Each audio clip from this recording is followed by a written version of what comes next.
অনেক অনেক যুগ আগের কথা। ভারতবর্ষের এক প্রান্তে সবুজে ঘেরা আর বিশাল পর্বতমালায় বেষ্টিত ছিল কল্পনা রাজ্য, সুরেন্দ্রপুর। এই রাজ্যের রাজা ছিলেন বীরেন্দ্র সিংহ, যিনি তার অসীম সাহস আর রণকৌশলের জন্য বিখ্যাত ছিলেন। রাজ্যের প্রজারা তাকে দেবতার মতো ভক্তি করত। তার রানী ছিলেন গুণবতী, যার নাম তার গুণের মতোই মিষ্টি ছিল। তিনি ছিলেন যেমন রূপসী, তেমনি জ্ঞান ও বুদ্ধিতে পরিপূর্ণা। রানী গুণবতী শুধু রাজার সহধর্মিণীই ছিলেন না, বরং রাজ্যের গুরুত্বপূর্ণ বিষয়ে তিনি রাজার প্রধান পরামর্শদাতাও ছিলেন। রাজা বীরেন্দ্র সিংহ এবং রানী গুণবতীর দীর্ঘ বিবাহিত জীবনে কোনো সন্তান ছিল না। এই অভাব তাদের দুজনের মনেই গভীর ক্ষত সৃষ্টি করেছিল। রাজ্যের উত্তরাধিকারী কে হবেন এই চিন্তায় রাজা প্রায়ই মগ্ন থাকতেন। রানী গুণবতী ছিলেন অত্যন্ত ধার্মিক। তিনি বিভিন্ন তীর্থস্থান ভ্রমণ করতেন এবং দেবদেবীর কাছে একটি সুস্থ ও ধার্মিক সন্তানের জন্য প্রার্থনা জানাতেন। একদিন রানী গুণবতী এক গভীর জঙ্গলে তপস্যা করছিলেন। তার নিষ্ঠা ও একাগ্রতায় সন্তুষ্ট হয়ে দেবী পার্বতী স্বয়ং তার সামনে আবির্ভূত হলেন। দেবী বললেন, হে গুণবতী, তোমার ভক্তি আমাকে মুগ্ধ করেছে। আমি তোমাকে বর দিচ্ছি, তুমি শীঘ্রই এক পুত্র সন্তানের জননী হবে। তোমার পুত্র হবে তেজস্বী, বীর এবং ন্যায়পরায়ণ। এই কথা বলে দেবী অন্তর্হিত হলেন।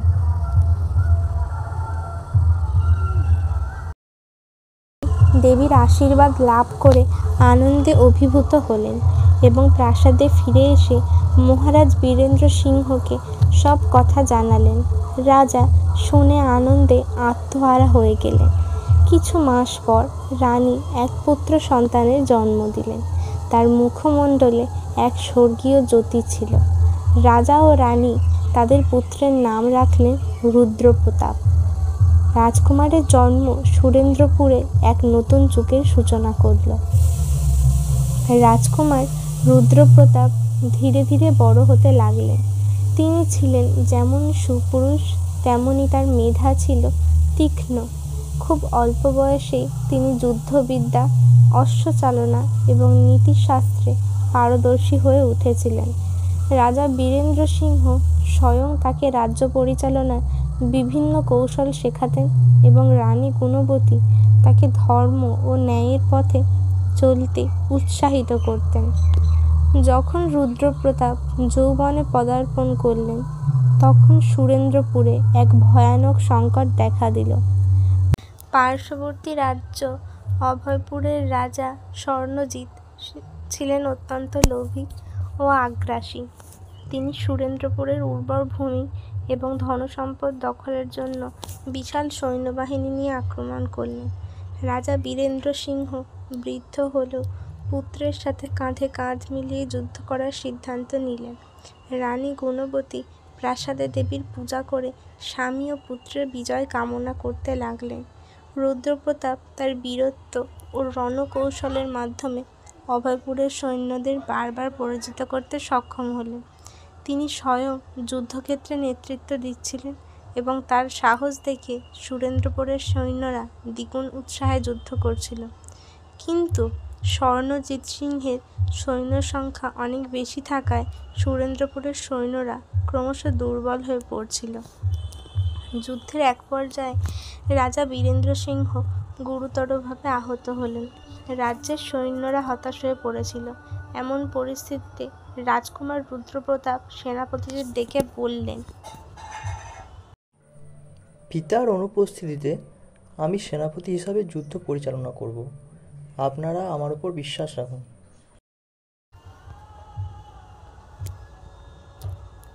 রুদ্রপ্রতাপের তেজে এবং নতুন রণকৌশলে সুরেন্দ্রপুরের সৈন্যরা দ্বিগুণ উৎসাহে যুদ্ধ করতে শুরু করল। রাজকুমার স্বয়ং অশ্বারোহণে সৈন্যদের নেতৃত্ব দিলেন এবং স্বর্ণজিৎ সিংহকে সম্মুখ সমরে পরাজিত করলেন। অভয়পুরের সৈন্যরা ছত্রভঙ্গ হয়ে পালিয়ে গেল। সুরেন্দ্রপুরে আবার শান্তি ফিরে এলো। রাজা বীরেন্দ্র সিংহ পুত্রের বীরত্বে অত্যন্ত প্রসন্ন হলেন। তিনি বুঝতে পারলেন যে রুদ্রপ্রতাপই রাজ্যের যোগ্য উত্তরসূরি। ধীরে ধীরে রাজা রাজ্য পরিচালনার ভার রুদ্রপ্রতাপের হাতে তুলে দিতে শুরু করলেন। কিছু বছর পর রাজা বীরেন্দ্র সিংহ বার্ধক্যজনিত কারণে মারা গেলেন। রুদ্রপ্রতাপ সিংহাসনে আরোহণ করলেন এবং প্রজাদের কল্যাণে নিজেকে নিয়োজিত করলেন। রানী গুণবতী পুত্রকে যোগ্য শাসক হিসেবে দেখে শান্তি লাভ করলেন। রাজা রুদ্রপ্রতাপ ছিলেন একজন ন্যায়পরায়ণ রাজা। তিনি প্রজাদের সুখ দুঃখের প্রতি সর্বদা সজাগ ছিলেন। রাজ্যের কৃষি, শিল্প এবং বাণিজ্যের উন্নতিতে তিনি বিশেষ মনোযোগ দিয়েছিলেন। তিনি দরিদ্র এবং অসহায়দের সাহায্য করতেন এবং জ্ঞানী গুণীদের পৃষ্ঠপোষকতা করতেন। তার শাসনে সুরেন্দ্রপুর অল্প সময়ের মধ্যেই এক সমৃদ্ধশালী রাজ্যে পরিণত হল। একবার রাজা রুদ্রপ্রতাপ দিগ্বিজয়ে বের হলেন। তিনি বিভিন্ন রাজ্য জয় করে সুরেন্দ্রপুরের সীমানা বিস্তৃত করলেন। তার খ্যাতি দূর দূরান্তে ছড়িয়ে পড়ল। অন্যান্য রাজ্যের রাজারাও তার সাথে মিত্রতা স্থাপন করতে আগ্রহী হলেন। এই সময় তিনি প্রতিবেশী রাজ্য কিরণপুরের রাজকুমারী চন্দ্রাবতীর রূপে মুগ্ধ হলেন। চন্দ্রাবতী ছিলেন যেমন সুন্দরী তেমনি বিদুষী এবং গুণবতী। দুই রাজ্যের মধ্যে আলোচনার পর রুদ্রপ্রতাপ এবং চন্দ্রাবতী বিবাহ সম্পন্ন হল। রানী চন্দ্রাবতী সুরেন্দ্রপুরে এসে প্রজাদের ভালোবাসা অর্জন করলেন। তিনি ছিলেন দয়ালু এবং পরোপকারী। দরিদ্রদের সাহায্য করা এবং অসুস্থদের সেবা করাই ছিল তার প্রধান কাজ। রুদ্রপ্রতাপ এবং চন্দ্রাবতীর সুখী দাম্পত্য জীবন রাজ্যে শান্তি ও সমৃদ্ধি বয়ে আনল। কিন্তু সুখ চিরস্থায়ী হয় না। একদিন সুরেন্দ্রপুরে এক ভয়ানক দুর্ভিক্ষ দেখা দিল। দীর্ঘদিন বৃষ্টি না হওয়ায় ক্ষেতের ফসল নষ্ট হয়ে গেল এবং রাজ্যে খাদ্য ও জলের অভাব দেখা দিল। প্রজারা কষ্টের মধ্যে দিন কাটাতে লাগলো। রাজা রুদ্রপ্রতাপ এবং রানী চন্দ্রাবতী প্রজাদের কষ্ট দেখে অত্যন্ত ব্যথিত হলেন। রাজা রুদ্রপ্রতাপ রাজ্যের পণ্ডিত ও ঋষিদের ডেকে এই সমস্যার সমাধান চাইলেন। তখন এক প্রবীণ ঋষি বললেন, এই দুর্ভিক্ষের কারণ হলো রাজ্যের পুরনো এক পাপ। বহু বছর আগে এই রাজ্যের এক রাজা নিরীহ সাধুকে অপমান করেছিলেন। সেই পাপের প্রায়শ্চিত্ত না করলে এই দুর্ভিক্ষ দূর হবে না।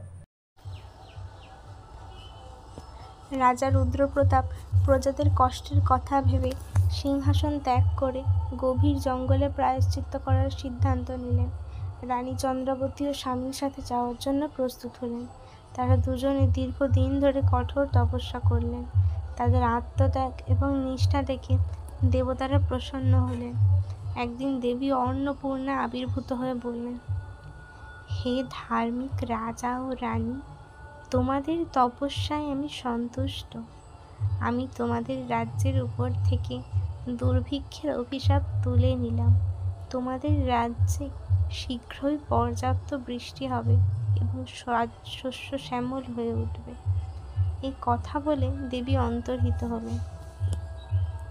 দেবী অন্তর্হিত হওয়ার পরেই আকাশ মেঘে ঢেকে গেল এবং মুষলধারে বৃষ্টি শুরু হলো। রাজ্যের মানুষজন আনন্দে আত্মহারা হয়ে গেল। ক্ষেতে আবার সবুজ ভরে উঠল এবং সকলের মুখে হাসি ফুটল। রাজা রুদ্রপ্রতাপ এবং রানী চন্দ্রাবতী রাজ্যে ফিরে এসে প্রজাদের ভালোবাসায় সিক্ত হলেন। দীর্ঘকাল ধরে রাজা রুদ্রপ্রতাপ ন্যায় ও ধর্মের পথে সুরেন্দ্রপুর শাসন করলেন। রানী চন্দ্রাবতী সর্বদা তার পাশে থেকে রাজ্য পরিচালনায় সাহায্য করতেন। তাদের প্রজ্ঞা, সাহস এবং প্রজা বাৎসল্যের জন্য সুরেন্দ্রপুর এক আদর্শ রাজ্যে পরিণত হয়েছিল। তাদের কাহিনী যুগ যুগ ধরে সুরেন্দ্রপুরের মানুষ শ্রদ্ধার সাথে স্মরণ করে। অবশেষে যখন রাজা রুদ্রপ্রতাপ বার্ধক্যে উপনীত হলেন, তখন তিনি তার জ্যেষ্ঠ পুত্রকে রাজ্যের উত্তরাধিকারী মনোনীত করলেন এবং রানী চন্দ্রাবতীর সাথে বানপ্রস্থে গমন করলেন। সেখানে তারা তপস্যা ও ধ্যানের মাধ্যমে শান্তিপূর্ণ জীবন অতিবাহিত করলেন। তাদের জীবন ছিল ত্যাগ, সেবা এবং ন্যায়ের এক উজ্জ্বল দৃষ্টান্ত।